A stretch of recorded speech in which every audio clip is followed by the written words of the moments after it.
Les pièces en plastique noir là, qui finalement sont juste pincées en fait entre cette pièce et cette pièce, elles sont pas vissées. Elles jouent le rôle de d'arrêt de sécurité sur les bords extérieurs pour empêcher de chaque côté que la porte n'aille taper. Donc les pièces en question, la noire, il faut les placer côté intérieur ou côté extérieur en fonction de où est-ce que vous allez mettre la porte intérieure ou la porte extérieure. De quel côté.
J'ai une amie que j'avais aidé à déménager il y a quelques années.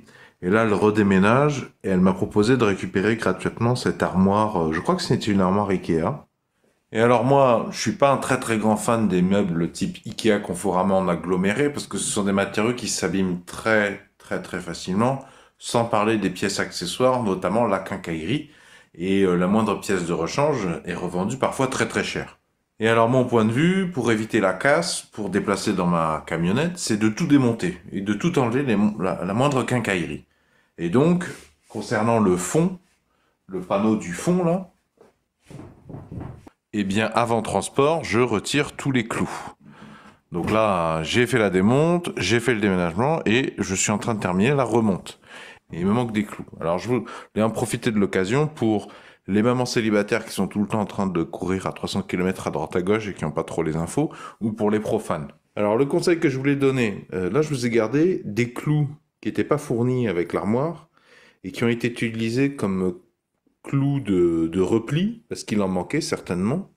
Et alors, je m'en sers pour illustrer qu'il faut bien choisir vos clous. Et notamment, mine de rien, moi je vous conseille de prendre des clous galvanisés ou en acier inoxydable. Mais généralement, ce sera beaucoup plus accessible des petits clous galvanisés. Pourquoi? Parce que quand ils ne sont pas galvanisés, ils vont s'oxyder, même en intérieur. Il y a de l'humidité, même dans une chambre. Et le problème, c'est que des clous qui commencent à s'oxyder, eh bien, ils ont beaucoup plus de chances de casser. Donc, pour les retirer quand ils se cassent, ben, bonjour, ou de se tordre. Et là, comme vous le voyez, ces clous, ils sont inutilisables. Et il y en a un sacré paquet. Donc, moi, ce que je vous conseille, j'ai trouvé ça, là, ce petit produit sur Amazon. Je vous mettrai ces références dans la description sous la vidéo, mais vous trouverez certainement des équivalents dans les magasins de bricolage ou sur d'autres plateformes. Mais surtout, bah, prendre les dimensions des clous d'origine et prendre du galvanisé ou de l'acier inox. Mais ça, c'est un des trucs les moins chers. Vous sélectionnerez ce qui conviendra le mieux à l'épaisseur de votre meuble sans le faire éclater. Et mine de rien, ça peut paraître insignifiant, mais pas du tout. Parce qu'en fait, quand vous redéménagerez ou que vous donnerez ou que vous vendrez, eh ben, ce sera beaucoup plus facile de démonter votre meuble à nouveau. Et puis, il n'y aura pas besoin de racheter des clous. Ce sont des clous qui auront tenu dans le temps. Et puis, bon là, dans ce coffret, il y a des têtes plates. Et il y a aussi des clous de tête d'homme. C'est des clous avec une très petite tête. Privilégiez des clous avec tête parce qu'ils sont beaucoup plus faciles à retirer. Quand on essaie de planter un clou pour accrocher un tableau, qu'on plante un clou tête d'homme, qu'on les appelle là. Les clous tête d'homme. Ouais, clous tête d'homme. En plus, c'est les seuls clous qui n'ont pas de tête, dis.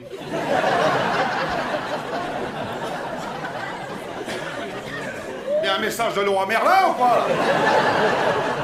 Alors, autre chose que j'ai oublié de dire, une des raisons pour laquelle je vous préconise ce genre de produit, je veux dire aussi, ne prenez pas un petit sachet de clous. Là, l'intérêt, c'est qu'il y a un produit, il y a un conditionnement, il y a une boîte. Je peux faire ça, c'est pas trop un problème. Moi, je vous conseille de ne pas prendre un sachet de clous parce que ça va, certes, ça vous paraîtra moins cher qu'un assortiment avec une boîte. En réalité, ça va vous coûter plus cher parce que vous allez en utiliser quelques-uns, mais un petit sachet, déjà pour le rangement, c'est beaucoup plus compliqué, un petit sachet de clous. Vous avez toutes les chances d'abîmer le sachet, qu'il y ait des clous qui tombent, peut-être même que vos enfants, il y a un risque, peut-être même qu'ils vont se blesser. Donc déjà, si les gamins se blessent avec les 3 clous que vous avez achetés pour juste clouer le fond de l'armoire, déjà, ça vous a coûté effectivement beaucoup trop cher par rapport à un conditionnement comme ça. Et puis ça, vous voyez, ce genre de produit, quand on en a, ça optimise bien la place dans les étagères ou les tiroirs. On peut les empiler les uns sur les autres, tandis que les sachets de clous, on peut pas les entasser les uns sur les autres. Voilà un autre exemple, vous voyez, avec des clous beaucoup plus conséquents, mais pareil, protection contre la corrosion. C'est un conditionnement fiable. C'est un conditionnement pratique, je peux empiler, et ça a de l'importance, parce que le jour où vous en aurez besoin nouveau, c'est-à-dire dans le futur déménagement, c'est-à-dire dans quelques années, je vous le souhaite, et le fait que ce soit justement une boîte de rangement, ça vous facilitera de les retrouver. Tandis que vos sachets de clous, c'est pas sûr que vous le retrouviez. Ou peut-être à la fin du déménagement, quand vous en aurez plus besoin. ce genre de conditionnement, c'est pas une blague, ça vous évitera de racheter des trucs que vous avez déjà, mais comme c'est pas bien rangé, pas des bonnes rangements, vous les retrouvez pas, vous êtes obligé, vous avez oublié que vous les aviez, vous êtes obligé de les racheter. Enfin, les clous non traités contre la corrosion utilisés à la va-vite, ben, vous voyez, ils finissent dans un tel piteux état que là, poubelle. Donc, ça va à rien de dépenser de l'argent pour que ça finisse comme ça. Et puis en plus, ça fait du déchet inutilement. Science en musique, ils savent se...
Alors ici ça va.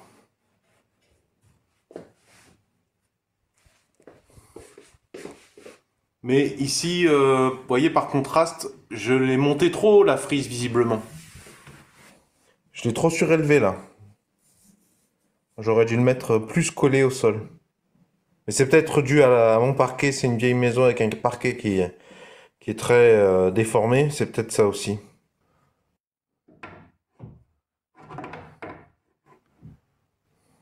Là ça va. Ouais, c'est vrai que c'est un chouïa. Trop.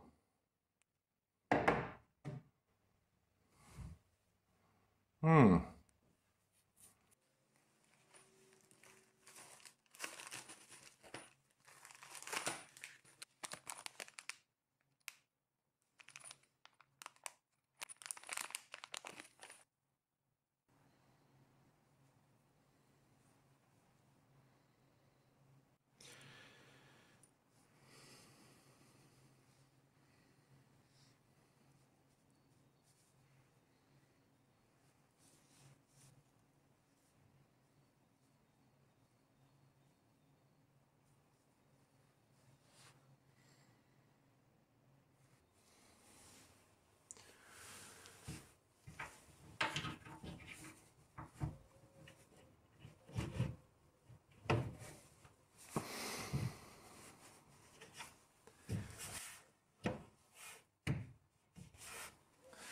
Donc celui-là et celui-là sont d'origine.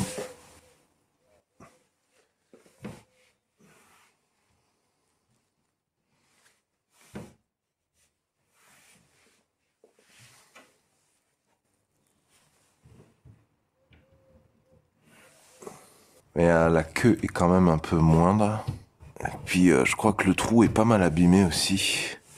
C'est vraiment pas mal. Bon, il y a un peu de jeu.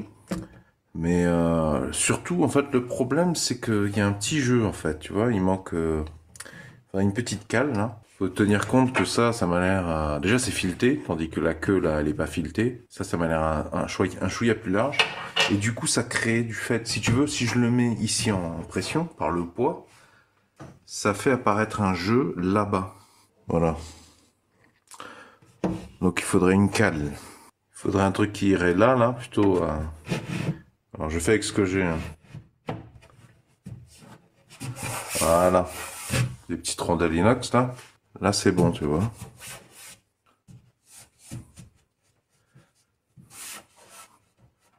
Bon, après, à voir dans le temps, hein, bien sûr. Hein.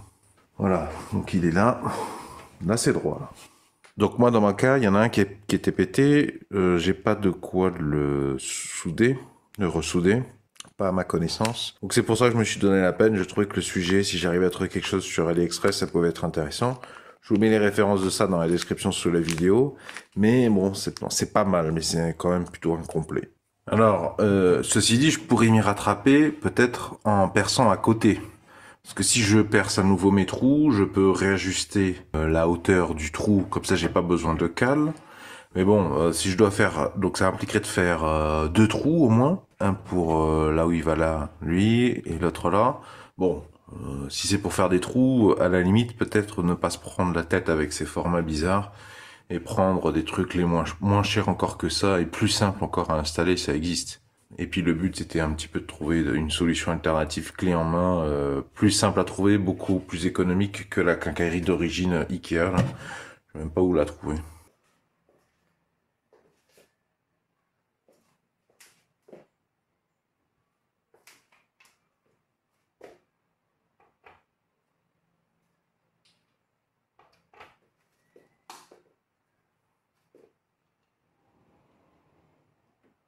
Boum.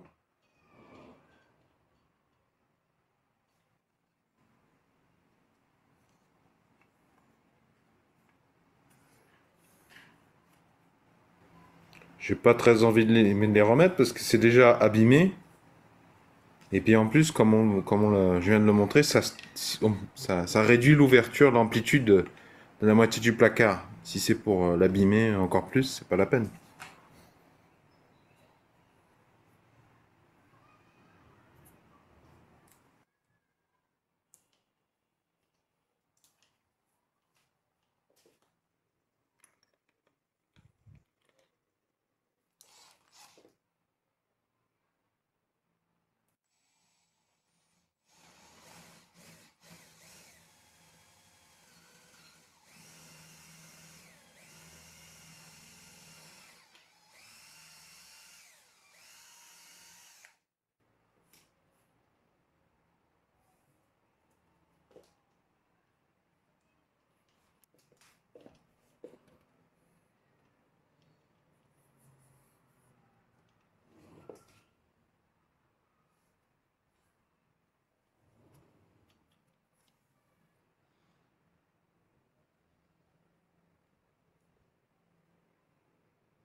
Ça, c'est même pas rond, dis donc. Bon, par contre, c'est le bon diamètre. Hein.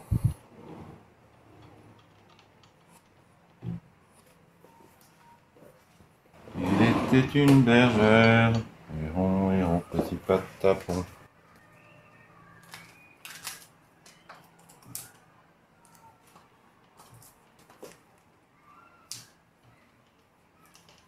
C'est peut-être le fait que je fasse un pré-trou à 10 mm qui améliore pas les choses.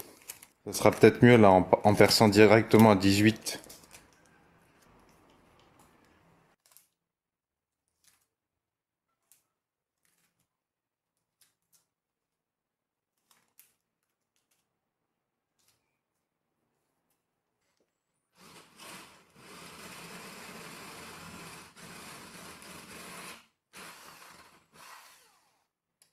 C'est un peu dangereux que je fasse des petits à-coups, que j'y aille gentiment, parce que ce genre de machin, bon, c'est peut-être un peu moins vrai dans le cas de fibres collées, plus dans du massif, mais ça peut se bloquer, et quand ça se bloque, bon, j'imagine que ça va faire des dégâts, mais surtout, ben, la perceuse repart dans l'autre sens, quoi. Tu peux t'abîmer le poignet. Donc il faut plutôt être ferme, hein, avec ce genre de mèche.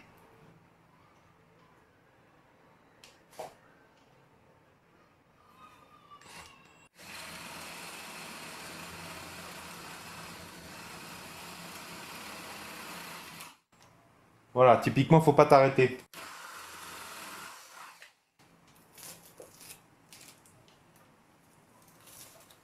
Donc ça, c'est le premier essai. C'est pas droit, et puis le résultat, c'est pas très propre la découpe. Et même au doigt, on sent que c'est assez irrégulier. Donc là, j'avais mis un seul scotch, je crois, et j'avais préforé à 10. Le deuxième, c'est déjà mieux. C'est pas encore parfait, là. Il y a quelques éclats. Par contre, c'est bien rond. Là, voilà, c'est peut-être un poil mieux au niveau des éclats. Et ouais, c'est un poil mieux. Donc deuxième trou, troisième trou. Puis moi aussi, je dois prendre un peu le coup de main au fur et à mesure. Bon, en tout cas, le doigt passe, c'est bien 18. Pour ceux qui seraient tentés de me dire percer à l'envers, c'est mieux de percer à l'envers, écoutez, là, je viens de contrôler. C'est beaucoup plus éclaté et moche de l'autre côté. Donc non. Par contre, peut-être effectivement percer à l'envers avec du scotch de l'autre côté. Mais moi, mes placards sont pleins, quoi. Je peux pas trop me le permettre. Puis bon, c'est pour faire l'expérience. Hein. Je suis pas tellement obsédé par l'esthétique à ce niveau-là. Alors, pour améliorer le résultat du perçage, je viens de regarder une vidéo sur YouTube que je vous mets dans la description sous la vidéo. Le monsieur perce à plat et en fait, il met, c'est bien de mettre du scotch, mais il met dessous une planche martyre. Moi, je vais pas m'amuser à faire ça. Mais du coup, c'est intéressant à savoir pour la prochaine fois de percer avant de monter.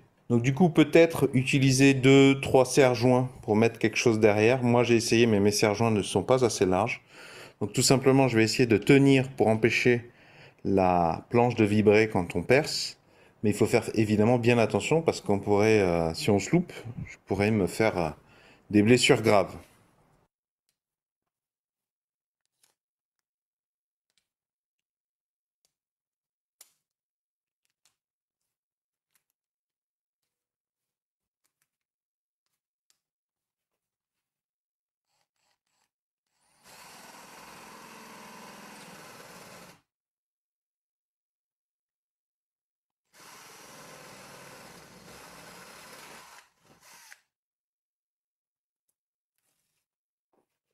Ah oui, c'est pas mal. Je trouve que c'est plus net déjà.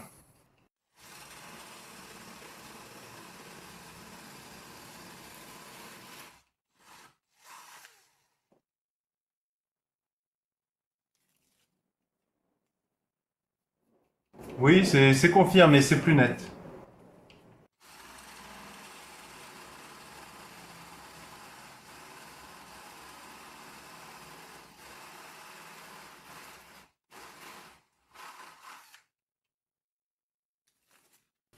Bon, ma lame a chauffé, j'aurais peut-être dû attendre qu'elle refroidisse entre deux trous. Et c'est vrai que dans l'absolu, pour être plus à l'aise, j'aurais dû enlever les rangements qui sont derrière. J'aurais eu un geste peut-être un peu meilleur, un peu plus franc. Alors, je ne sais pas si ça se verra bien à l'écran, mais le résultat est quand même beaucoup meilleur. Il y a encore un ou deux éclats, mais c'est régulier. Moi, je suis très content.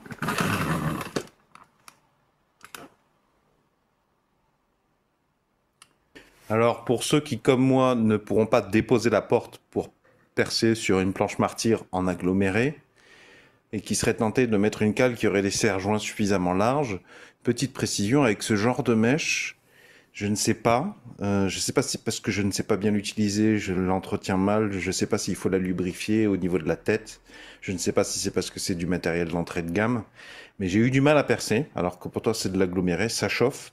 Et surtout, je me disais, s'il y en a qui sont tentés de mettre une planche martyre ou une cale martyre derrière en massif, je ne sais pas si c'est une bonne idée, parce que le massif va être beaucoup plus résistant au perçage que ça. Donc les chances que ça se bloque dans le massif derrière, ça, brutalement, il me semble, sont bien plus élevées. Et ça pourrait endommager, vous faire mal à vous, au niveau du poignet de la perceuse, ou carrément endommager la planche, là, parce qu'elle elle est beaucoup moins fragile. S'il y a un arrêt brut de la mèche, en plus là il y a un miroir, laisse tomber quoi. Donc si vous mettez quelque chose derrière, il me semble qu'il faut que ce soit du mélaminé, enfin de l'aggloméré mélaminé stratifié, quoi, de la fibre de bois compressée, collée. Pas du massif, il me semble. Et s'il y a des spécialistes, des professionnels qui passent par là, qui nous donnent leur avis sur la question, s'il vous plaît. Bon, ça doit faire plusieurs semaines, voire plusieurs mois que j'ai testé. Remarque critique, c'est le moment des remarques critiques. Je regrette d'avoir percé les 2 trous les plus bas, parce que moi je vis avec un bébé. J'aurais mieux fait de pas toucher, de laisser les petits trous. Comme ça, bébé aurait pas pu mettre ses doigts dans les trous. Surtout, deuxième critique, que mine de rien, je viens de fabriquer ici une excellente machine à casser des phalanges, à casser des doigts.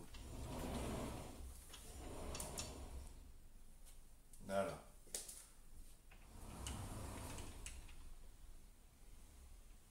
Bam.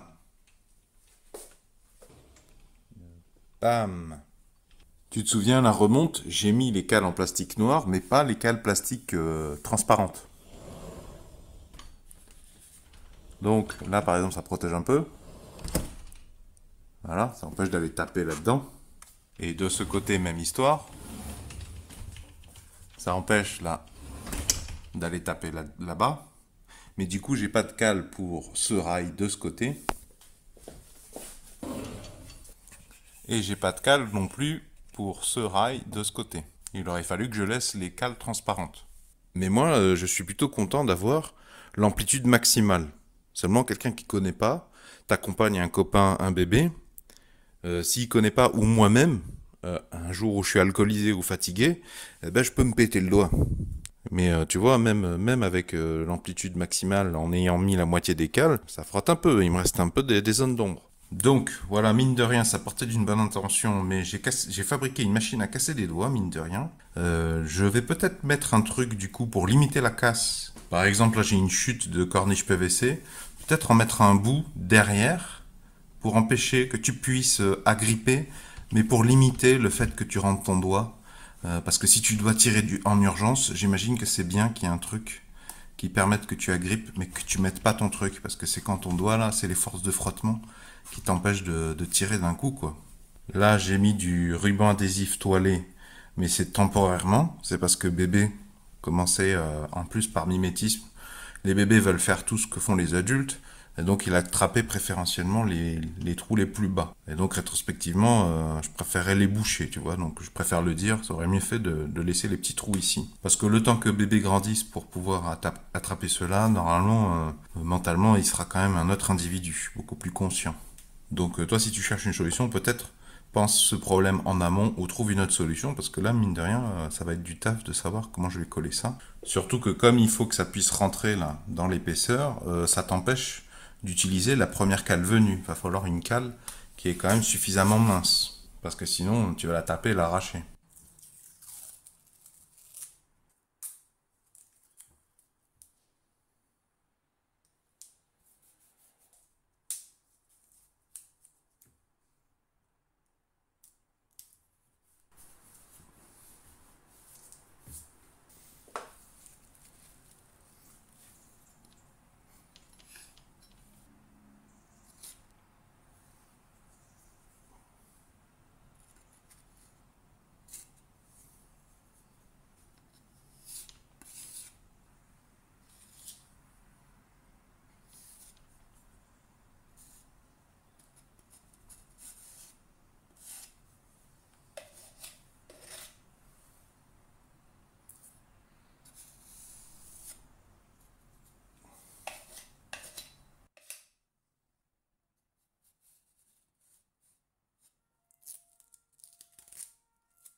Bon, là, il y a 3 jours de séchage au moins. Mais déjà, après une nuit de séchage, je l'utilisais. Hein. C'est pas l'idéal. La direction dans laquelle je suis parti, ce serait à refaire différemment. Mais maintenant que je me suis engagé là-dedans, je pense que c'est bien d'avoir installé ça qui empêche de rentrer le doigt. Je pense que c'est mieux. Et en termes de solidité, bah, ça m'a l'air solide hein, parce que j'ai vraiment fait l'effort de coller correctement. C'est-à-dire laisser le temps au solvant de sortir de la colle néoprène avant de mettre en pression. Mais je vous mettrai mes commentaires dans la description sous la vidéo sur le long terme, si ça s'est détaché ou si ça montre des signes de faiblesse. En tout cas là, je trouve que c'est simple, pas cher et ça tient, ça a l'air de bien tenir. Puis mes petits coups de plâtre là, c'est bien, c'est relativement discret. Et puis surtout, bébé peut plus foutre ses doigts dessus. Voilà, là je pense que j'ai terminé.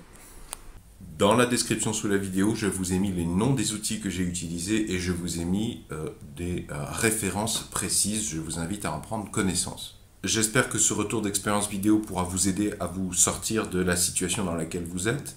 Si vous appréciez ma démarche de partage de solutions, pouvez-vous mettre un pouce vers le haut, s'il vous plaît, pouvez-vous mettre un j'aime. Si vous aimez cultiver les solutions, je vous souhaite la bienvenue et je vous recommande de vous abonner à la présente chaîne YouTube. Vont s'afficher justement à l'écran un rond ainsi qu'un rectangle. Le rond, vous cliquez dessus, ça vous abonne gratuitement à la présente chaîne YouTube.